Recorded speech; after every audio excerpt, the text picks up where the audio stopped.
ጤና ይስጥልኝ። ዛሬ ግንቦት 13 2017 ዓመተ ምህረት ነው። ግንቦት 13 ቀን በኢትዮጵያ ታሪክ ውስጥ አንድ አብይ ነገር የተፈጸመበት ዕለት ነው።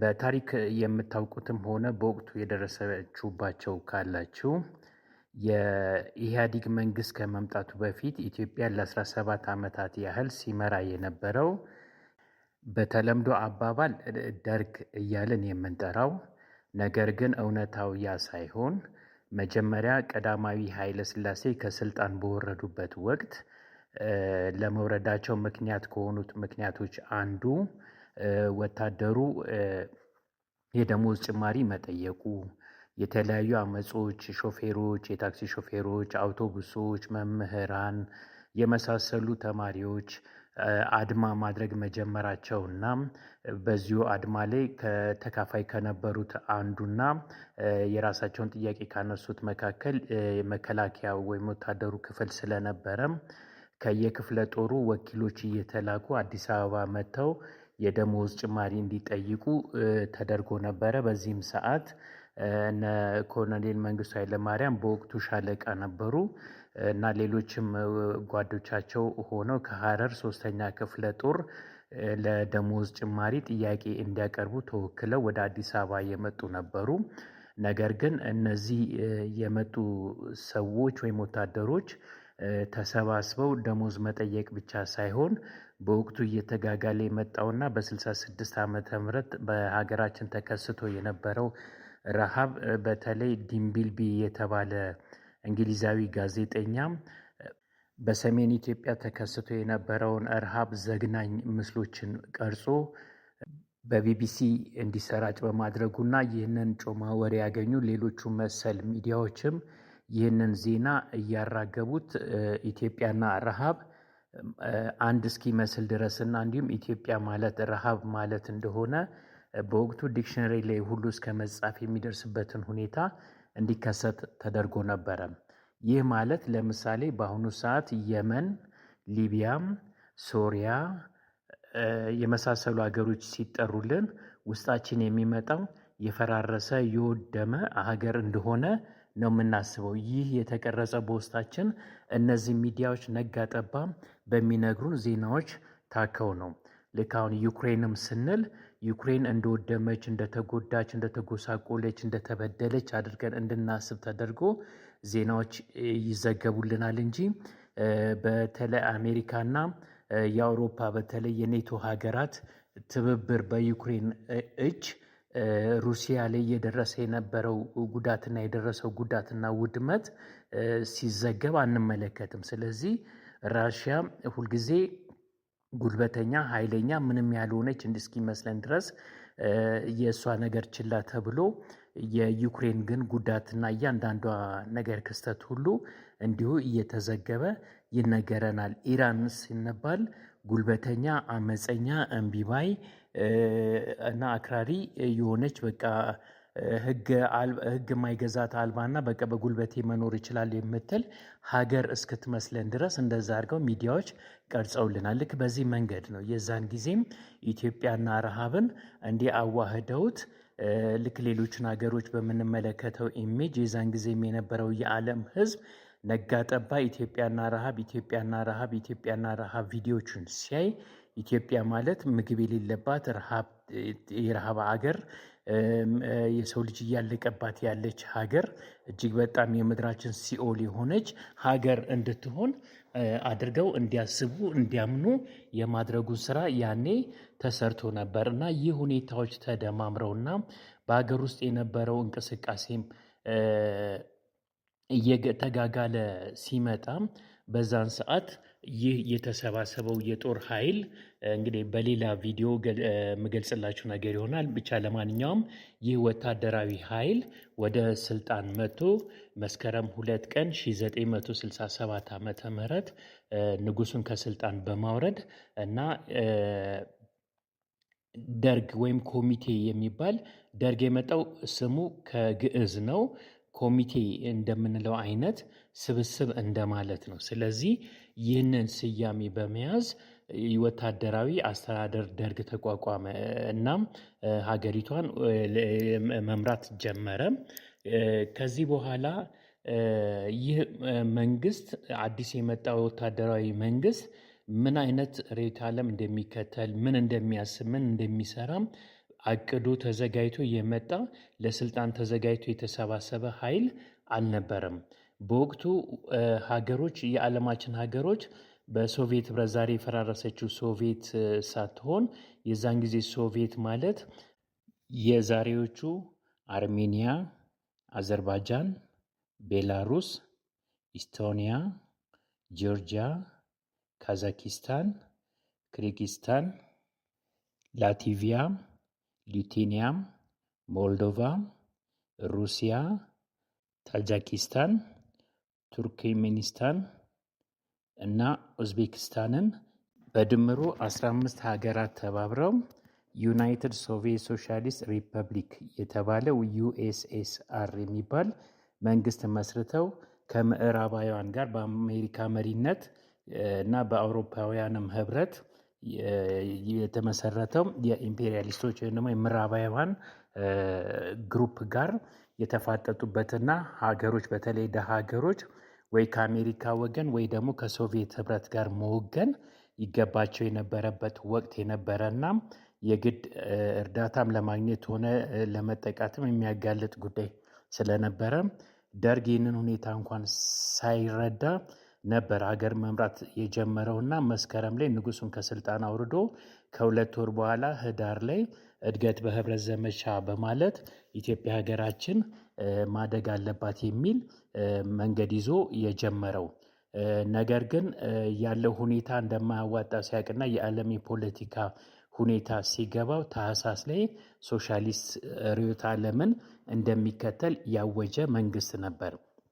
እንግዲህ ይህ መንግስት ለ17 ዓመታት ያህል ስልጣን ላይ የቆየ ሲሆን ስልጣን ላይ በቆየበት ሰዓት ሙሉን ማለት ይቻላል ሲጀመር ጀምሮ እስከ መጨረሻ ውድቀቱ ድረስ በጦርነት ያሳለፈ መንግስት ነበር። ይሁንና ይህ መንግስት አወዳደቁ ኢህአዴግ ሲነግረን እንደነበረው ደርግን አሸንፎ አዲስ አበባ የመጣ ሳይሆን እውነታው የሆነው ይህ ነው።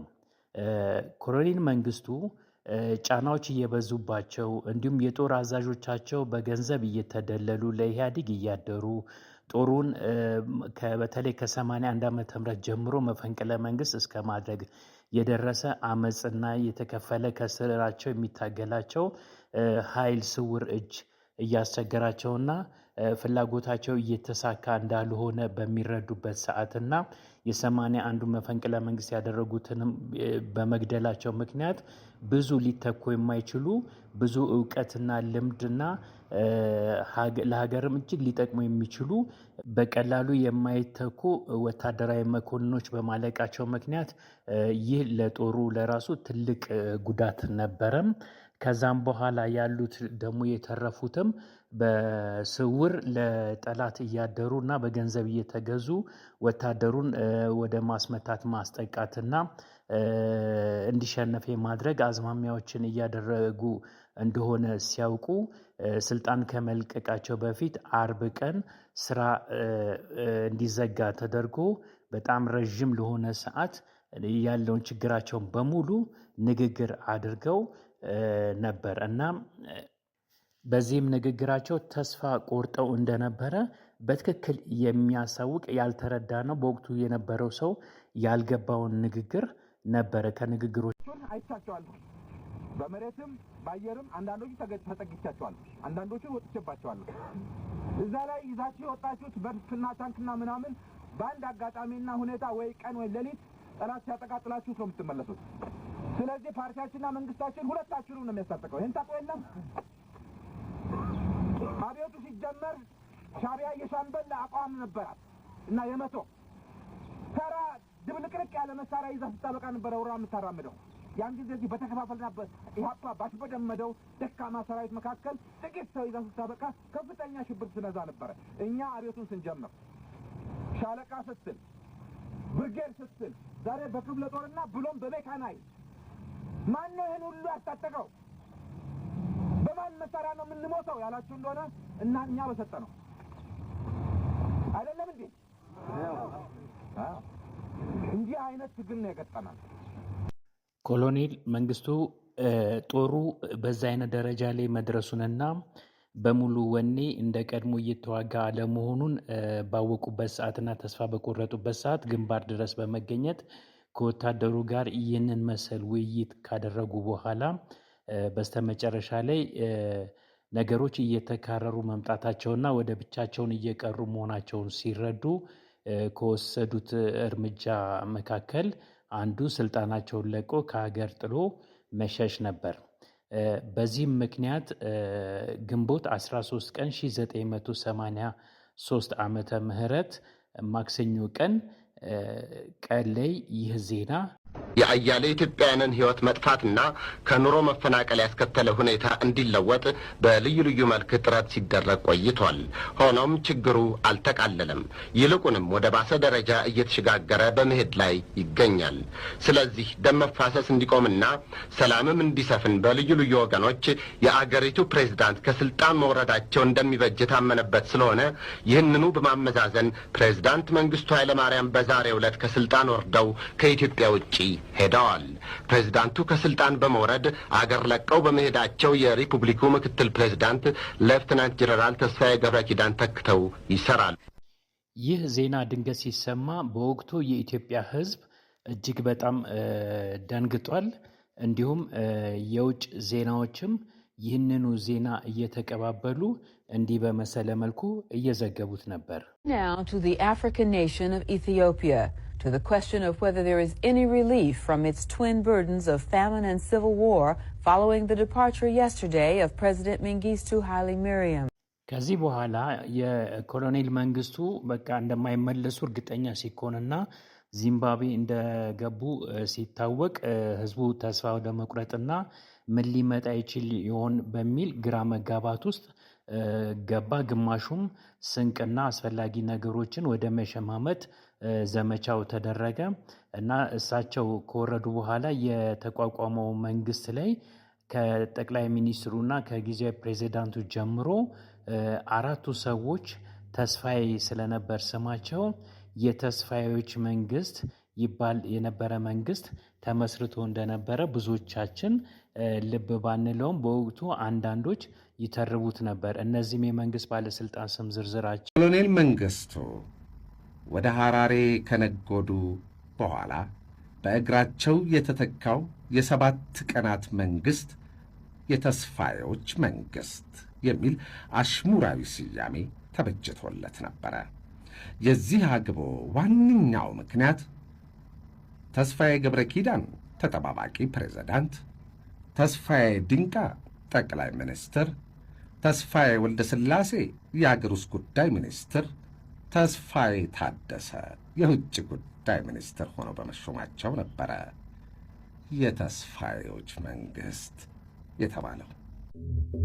የኮሎኔል መንግስቱ ኃይለ ማርያም ከስልጣን መውረድ እና እንዲሁም አዲስ ሌላ መንግስት በጀነራል ተስፋዬ ገብረ ኪዳን የሚመራ መንግስት እንደተቋቋመ በታወጀበት ወቅት ብዙ ሰው ግራ መጋባት ብቻ ሳይሆን ጦሩም እሳቸው ጥለው ከሄዱ ማን ያዋጋናል የሚልና እንዲሁም ግንባር ላይ በነበሩበት ሰዓት በአዛዦቻቸው ይደርስባቸው የነበሩ የተለያዩ ጥቃቶችንም ያውቁት ስለነበረ አሁን እሳቸው ከሄዱ እነዚህ ጦሮች ለሌላ አደጋ እንደሚያጋልጧቸውና ከእንግዲህ በኋላ ተስፋም እንደሌላቸው ሲረዱ ጦሩም መዋጋቱን ትቶ ወደ ቤቱ ወደ መመለስ ነው እያደረገው። ልክ እሳቸውም እንደሄዱ አስመራ ላይም ሻዕቢያ ኤርትራ ነጻ አውጥቻለሁኝ ብሎ አወጀ። ከዛ በኋላ በኤርትራ ምድር የሚገኙ ከኤርትራውያን ጋር የተጋቡ ኢትዮጵያውያን ልጆች እያላቸው ትዳር እያላቸው መሆኑ እየታወቀ በሙሉ ኢትዮጵያውያን የጥርስ ወርቃቸው ሳይቀር የያዙት ንብረት ሁሉ እየተቀሙ እስከ ድንበር ድረስ እያባረሩ ከሀገር እንዲሰደዱ የማድረጉን ስራም ጀመሩት። ይህ በሆነ በማግስቱ ደግሞ ጠዋት ላይ ሌላ የኢትዮጵያ ሬዲዮ ሌላ አዲስ ዜና ይዞ መጣ። ፕሬዝዳንት መንግስቱ ኃይለማርያም የሥራ ጉብኝት የሚያደርግ በመምሰል ወደ ዚምባብዌ መኮብለሉን አንድ የመንግስት ምክር ቤት ቃል አቀባይ ገለጸ። መንግስቱ ኃይለማርያም የሥራ ጉብኝት የሚያደርግ በመምሰል ወደ ዚምባብዌ መኮብለሉን አንድ የመንግስት ምክር ቤት ቃል አቀባይ ገለጸ። የነበረ ሲሆን አጋጣሚው ገረም የሚል ነገር ስለሆነ ነው የገለጽኩት። ነገር ግን ልክ ኮሎኔል መንግስቱ ግንቦት 13 ቀን ወደ ዚምባብዌ ከሄዱ በኋላ እና መሄዳቸው እርግጥ ከሆነ በኋላ ጦሩ ቀጥታ አብዛኛው ወደ አዲስ አበባ ሌላውም ወደ የመጣበት ወደ የትውልድ ሀገሩ የመሰደድ ጉዞ የጀመረ ሲሆን አብዛኛው ወታደር እጁ ላይ ገንዘብ ስላልነበረው ክላሽ በ10 ብር ድረስና እንዲሁም በሲቪል ልብስ እስከ መቀየር ደርሶ የሚበላና የሚጠጣ እየለመነ መሳሪያ ይዞ ቀምቶ መብላት ሲችል እየለመነ በመሳሪያ ዳቦ ለውጡኝ እያለ ፍጹም ትሁትና ፍጹም ስነ ምግባር በተሞላበት ሁኔታ ወደ ሀገሩ የመመለስ ጥረት ሲያደርግ ቀሪው ደግሞ እና ያልቻለው በተለይ አካል ጉዳተኛው የሆነና በጦር ሜዳ የተጎዳው ደግሞ እንዲሁ በየመንገዱ የወታደር ልብሱን እያነጠፈ ወደ ልመና የተሰማራበትና መንገድ ሙሉ የወታደሮች ለማኞች የበዙበት ወቅት ነበረ። በዚህ ሰዓት አብረው ተደባልቀው የኢህአዴግም ጦር እኩል መሳ ለመሳ የሆነ ወደ አዲስ አበባ እየመጣ ነበረ። ኮሎኔል መንግስቱ በኮበለሉበት በዚህ በዛሬው ዕለት ግንቦት 13 ቀን ወያኔ ገና ጎንደርና ትግራይ ውስጥ አካባቢ የነበረ ሲሆን ወደ ሌላ ምድር የገባ አልነበረም። ሆኖም ግን ልክ ኮሎኔል መንግስቱ ሲሄዱ ነገሮች ሁሉ አመች ሆነላቸውና በመኪና እየጋለቡ በጎንደር በኩል አድርገው ወደ የአማራን ክልል ዘመቻ ቴዎድሮስ በሚል አሁን ዛሬ አማራ ክልል የሚባለውን ጎንደርን፣ ጎጃምን እና ወሎን አጠቃለሉና ወደ ወለጋ ዘመቻ ቢሊሱማ በሚል ወለጋ አድርገው ከዛ በምስራቅ እና በምዕራብ በኩል ወደ አዲስ አበባ ገብተዋል እና ብዙዎቹ በእግራቸው እና ቁምጣቸው እንደለበሱ እና የኢትዮጵያ ወታደርም እነሱም ተመሳሳይ መሳሪያ ለብሰው አለባበሳቸውም ተቀራራቢ ስለነበረ ብዙ ልዩነት አልነበረውም። ሰውም ወያኔዎች ገቡ፣ አዲስ አበባ ወያኔ ገባ እየተባለ ሲባል ሲሰማና በፊት ቀደም ሲል ስለ ወያኔ ውስጡ የነበረው ምስል ጥሩ ስላልነበረና በቃ የተለዩ ፍጥሮች አድርጎ ሲያስባቸው የነበረ ህዝብ ስለነበረ ምን ይመስሉ ይሆን ብሎ ወጥቶ ማየት እንጂ እነሱ አዲስ አበባ ገቡ ወይም እንቃወማቸው የሚል አቋም ያልነበረውና ምንም ሌላ መንግስት ሊተካ የሚችል የተደራጀ ተቋምም ሆነ ይህንን እያደረገ ያለ እንቅስቃሴ ያልነበረና ምክንያቱም በደርግ ጊዜ ከአንድ ከኢሰፓ በስተቀር ሌላ ፓርቲ በሀገር ውስጥ ስለማይፈቀድ የተደራጀ አካል ባለመኖሩ ያለምንም ተቃዋሚ ህወሓቶች ሰተት ብለው አዲስ አበባ በመግባት መንግስትን ሊቆጣጠሩ ችለዋል። ከዚህ በኋላ ግን መንግስቱ ኃይለማርያም ሲሄዱ ሲአይኤ ነው ያስወጣቸው፣ ኢህአዴግ ነው ያባረራቸው፣ ሸሽተው ነው የሄዱት የሚሉ የተለያዩ ወሬዎችን ሲወራባቸው ነበረ። ሆኖም እሳቸው ከሄዱ ከወራት በኋላ ድምፃቸውን አስቀርጸው ልከው እንዲህ ሲሉ ኮሎኔል መንግስቱ ኃይለማርያም ከሀገር ከወጡ ከጥቂት ወራት በኋላ በገዛ ድምፃቸው አስቀርጸው ባሰራጩት ካሴት ላይ እኔ በፍጹም አልኮበለልኩም፣ በነ ጀነራል ተስፋዬ አሻጥር የተገፋሁት ሲሉ ተደምጠዋል። ቆዩና አሁን ከብዙ ዓመታት በኋላም ስላወጣጣቸው እንደገና ተጠየቁ። ሲናገሩም የደገሙት ይህንኑ ነው። በመሰረቱ ለጉዞ ምክንያት የተደረገና ልባት የተደረገውና እውነትም የነበረው የብላቴን ጉዞ ነው። ብላቴን ልንሄድ ነው። ከዛም በኋላ ነው እንግዲህ በውሎ ገብ ለአንድ ሰዓት ያህል ፕሬዚደንት አረፍ ሞይን ካነጋገረን በኋላ ተመልሰን መጥተን ብላቴን ሌሊቱን በሙሉ ከሰራዊቱ ጋር ቁጭ ብለን የሚያስፈልገውን ነገር ፍርጥጥ አድርገን ተናግረን ተመልሰን እንመጣና ስናውቃ ደግሞ ሁኔታ እንደፈቀደ ደግሞ ወደ ጅቡቲም ወደ በርበራም እናመራለን በሚል አይነት መንገድ ለፓይለቱ ይህንን ትዕዛዝ መስጠቴ ይታወቃል። መንግስቱ እና ተስፋዬ ብቻ ሳይሆኑ ሁኔታውን ሌሎችም ሰዎች ያውቃሉ እና እነከሌ ናቸው ብሎ ማለቱ በአሁኑ ጊዜ እንግዲህ የእነሱ ሁኔታ የወደፊቱ ኢትዮጵያ ድልና ምርትና ግዱ ስላልታየ የሶስም መጥቀስ አልፈልግም እንጂ ከመከላከያውም ካውንስል ወይም ምክር ቤት ከፖለቲካ ቢሮ አባላትም ለጉዳዩ አግባብ ያላቸው ከፍተኛ አመራር ላይ ያሉ ጓዶች ይሄንን ያውቃሉ። ኬንያ የሄድኩበት ምክንያት የአሰብ በር በሻዕቢያ ቁጥጥር ስር የዋለ እንደሆነ ጠቅላላ እንግዲህ መገታትና መቆማችንና ለጠላት ድል ሁኔታ የበለጠ ማመቸቱ ግልጽ በመሆኑ ምክንያት ሌላ የውጭ መገናኛ በር በማግኘት እና በምስራቅ፣ በምዕራብ፣ በደቡብ ተደራጅቶ ለካውንተር አታክ ወይም ለመልሶ ማጥቃት ዝግጅት የኬንያ የጅቡቲና የሰሜን ሶማሊያ መንግስት ከኛ ጋር መተባበር አስፈላጊነት በእኔ ምስጢራዊ ተልእኮ አስረድቼ እና ሁኔታውን አመቻችቼ እንድመጣ ነው ተልእኮዬ እና በዚህ ይሄንን እኔ ከልብ አምኜ ነው የተቀበልኩት። እነሱ ግን እንግዲህ እንደሚመስለኝ ለእኔ መውጫ ነው ያደረጉት ማለት ነው። ምክንያቱም ገና ኬንያ ሲሄድ እኔ በ2 ሰዓት ከ20 በረራ ሲጀምር በ3 ሰዓት እነሱ ስብሰባ እንደጀመሩ እዛ እንደደረስኩኝ በ7 ሰዓት የእኔ ከስልጣን መውረድ ዜና እንደተነገረ ወዲያውኑ እንዴ ምንድን ነው የተፈጠረው ብዬ ሁኔታውን ለማረጋገጥ ስልክ ስደውል የደረሰኝ መልእክት በኬንያ ኤምባሲ በኩል በታላቅ ሐዘን እና ጥልቅ በሆነ ስሜት ጓድ መንግስቱ ገላጋዎች እና የውጭ ኃይሎችም ባደረጉት ቅድመ ሁኔታና ተጽዕኖና ህዝቡም እኛም ስላመንበት በአሁኑ ጊዜ የእርስዎ ከስልጣን መገለል ለአገሪቱ ሰላም መፍትሄ ይሆናል ተብሎ ስለታመነበት ከአሁን ጀምሮ እርስዎ ወርደው በምትኮ በጥብቅ ጀነራል ተስፋዬ ርዕሰ ብሔር ሆኗል የሚል ነው የደረሰኝ። እንግዲህ ቢያስፈልግ የተለዋወጥነውን ነገር መነጋገር ይቻላል። ሁኔታውን ገልጬ እንደሆነ ባህሪው ይሄ ነው እና በዚህ ሁኔታ ነው እንጂ እኔ አልኮበለልኩም።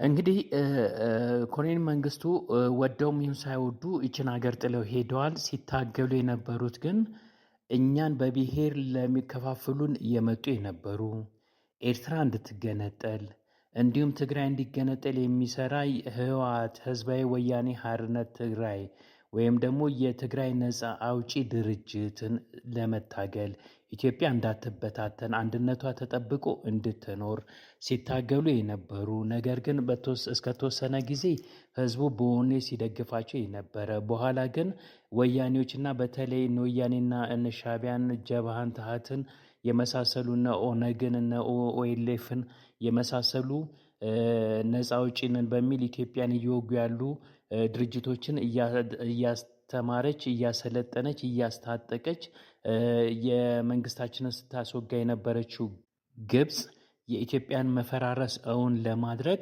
ለነዚህ ተቃዋሚዎች የማያሰልስ ድጋፍ በማድረግና እንዲሁም የኢትዮጵያ የጦር መኮንኖችና አዋጊዎችን በገንዘብና በጥቅማ ጥቅም በመግዛት ጦርነቶች ሁሉ በኢትዮጵያ ወታደሮች ተሸናፊነት እንዲጠናቀቅ እንዲሁም ጦሩ ሞራል አልባ እንዲሆንና በሞራል እንዳይዋጋ በማድረግና ልክ ቅድም ኮሎኔል መንግስቱ ኃይለማርያም በመጨረሻው ወቅት እንደተናገሩት በዚህ መልኩ እንግዲህ አይቻቸዋለሁ። በመሬትም በአየርም አንዳንዶቹ ተጠግቻቸዋለሁ፣ አንዳንዶቹን ወጥቼባቸዋለሁ። እዛ ላይ ይዛችሁ የወጣችሁት መድፍና ታንክና ምናምን በአንድ አጋጣሚና ሁኔታ ወይ ቀን ወይ ሌሊት ጠላት ሲያጠቃጥላችሁ ነው የምትመለሱት።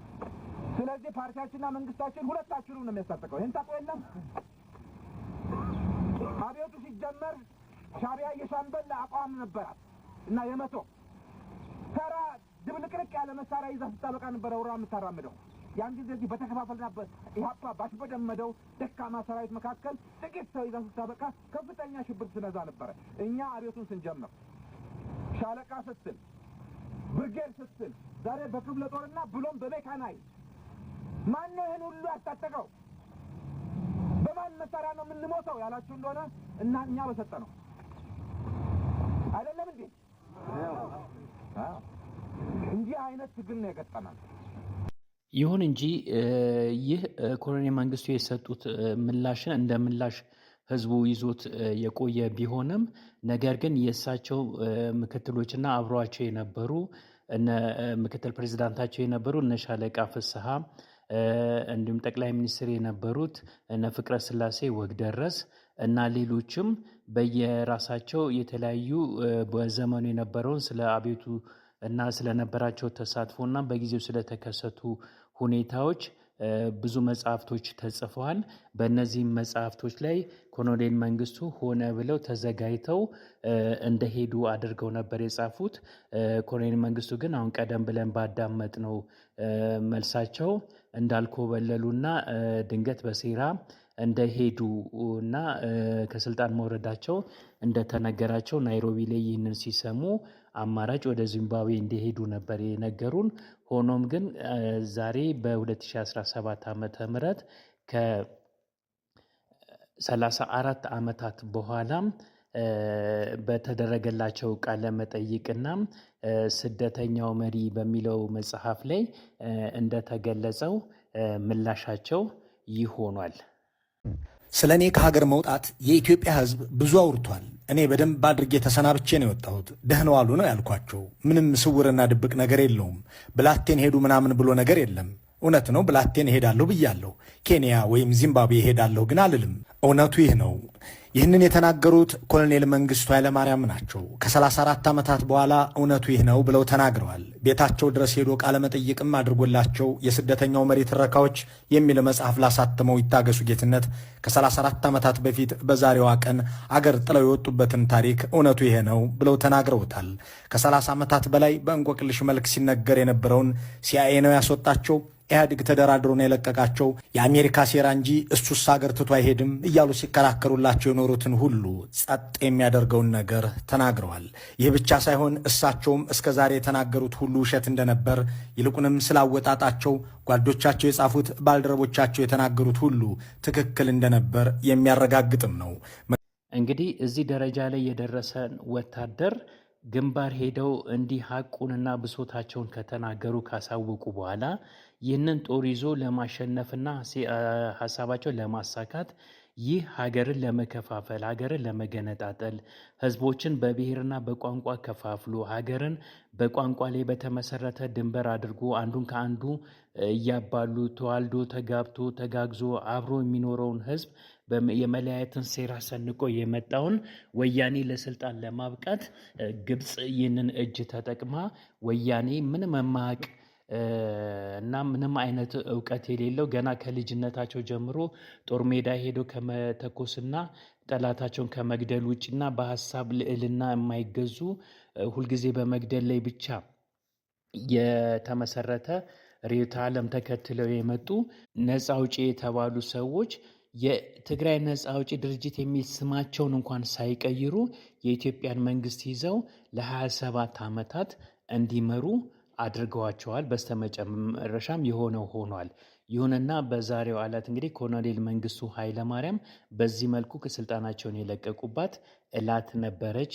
እናስታውሳት። ግን ይህ በመሆኑ በሀገራችን ላይ ምን ሆነ? በተከታታይ ቪዲዮቼ ላይ ዝርዝር ሁኔታዎችን እስከዛሬ ከምሰሟቸው ታሪኮች ለየት ባለ መልኩ የሚወራውና የተከሰተውን ተጨባጭ ሁኔታ እያመሳከርኩኝ እነግራቸዋለሁኝ።